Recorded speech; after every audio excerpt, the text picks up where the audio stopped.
What's going on, people? This is Akala, and today we're going to be discussing one of my favourite subjects, Africa in history. I have a longer version of this talk, Akala at the Oxford Union. You can go into that. There's a list of books in the description below and a bibliography. Where do we start? One of the oldest mathematical instruments in human history is a mathematical instrument called the Ishango and Libombo bones. These are some of the earliest instances of mathematical calculation in human history. Here's a picture of those bones. One of the oldest astronomical observatories in human history is an astronomical observatory called the Nabta Playa, which is in the area between Egypt and Sudan today, dating from roughly about 9000 BC, but scholars debate on the issue. All across North Africa you have ancient Paleolithic cave art, over 10,000 years old, depicting people hunting, depicting a time when the Sahara was tropical. Here is some of that wonderful cave art. There's a history of ancient civilizations in Africa. I haven't got time to go in all of the controversy surrounding ancient Egypt and Eurocentrism and Egyptology and attempts to remove Egypt conceptually from Africa. But here are some pictures of some ancient Egyptian pharaohs.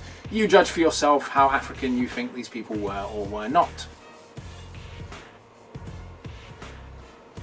But outside of ancient Egypt, there are a whole host of civilizations and societies throughout Africa prior to European colonialism, and that's really what we're going to be looking at over the next few minutes. A quick journey through 5,000 years of history. Let's go. So first you have the region of Africa that today is Sudan. And there are a range of civilizations here in what some people call Nubia. So ancient Nubian kingdoms of Meroe and Napata. Then also you have a Christian kingdom centuries later, around the year 1000 AD, the Empire of Mercuria. And they built churches like this. This is a reconstruction by a Polish archaeologist of a church from the Empire of Mercuria in what is today Sudan. These are some Nubian pyramids.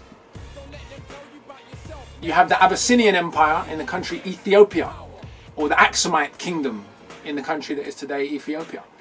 You have in Ethiopia a range of churches dating from the 12th century, and these are some of the kind of most masterful building projects, even though we can't call them building. If you look at this church, for example, Lalibela, they didn't build. They dug down into the ground and carved the church out of a mountain. These 800-year-old churches. And this is what they look like inside.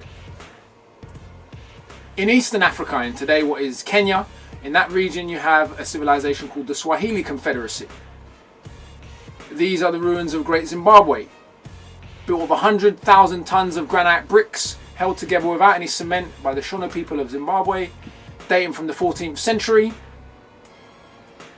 So in West Africa you have a history of empires and civilizations, the Kingdom of Benin, the Kingdom of Oyo, the Kingdom of Mali, Kingdom of Songhai, and various different polities and civilizations, the universities of Timbuktu, of Djenné, the Great Wall of Benin, which at its height was 10,000 miles long before it was destroyed, or Songbo Eredo, which you hear me rap about in my Fire in the Booth, which is a moat dug around the Yoruba kingdom of Songbo Eredo, 20 meters wide, 70 meters deep, around an area of 400 square miles.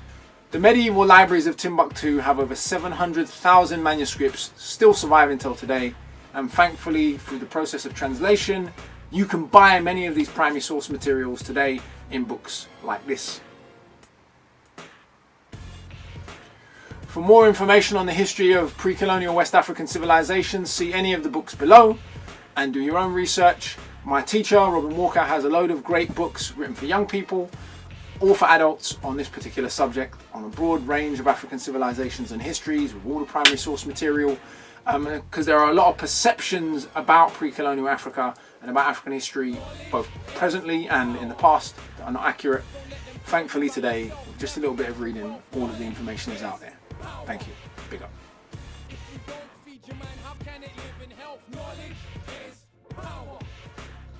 Don't let them tell you about yourself, never, that's your wealth. Knowledge is power.